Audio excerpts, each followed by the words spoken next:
Vivek Ramaswamy was just on CNN complaining that the media likes to fact-check Trump all the time, yet it says nothing about Kamala's claims that women are bleeding out in parking lots because of abortion bans, because that's not happening. And then he said there is literally zero evidence of that happening. Now, we know Vivek is saying that because no woman bled to death in a parking lot, so that means it's not happening. But we have plenty of evidence of women waiting until they were bleeding to death to be treated. And, well, some did wait at home and some waited in the hospital, like poor Amber Nicole Thurman, who died last week in Georgia.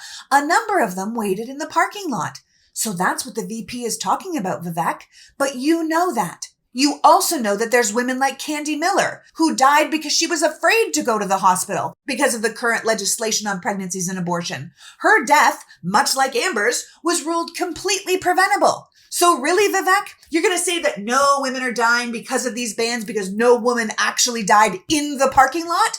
Well, maybe we'd be better off talking about NBC reporting a dramatic rise in pregnant women dying in Texas after the abortion ban went into effect, going up 56% since 2019 compared to the rest of the country at 11%. Maybe we should discuss Louisiana doctors practicing hemorrhaging drills, since the drug that used to stop women from hemorrhaging is now considered a controlled substance and has to be behind lock and key. And they know that waiting on the drug while someone is bleeding out is going to kill people. But maybe those deaths would matter more to you if we just wheeled that gurney out to the parking lot. What is happening in this country is literally obscene. Women are now begging to be seen as they suffer and die across the country because Republicans and people like Vivek are going on TV saying, prove it.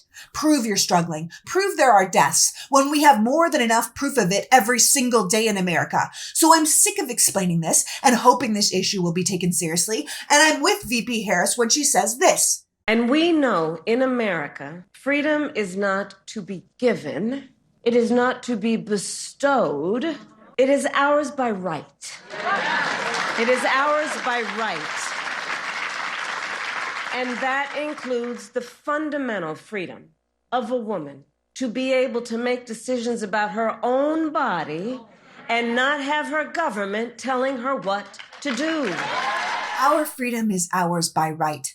And every single time you play semantics with our pain and our death and our sorrow, you just remind us that you don't get it and you never will.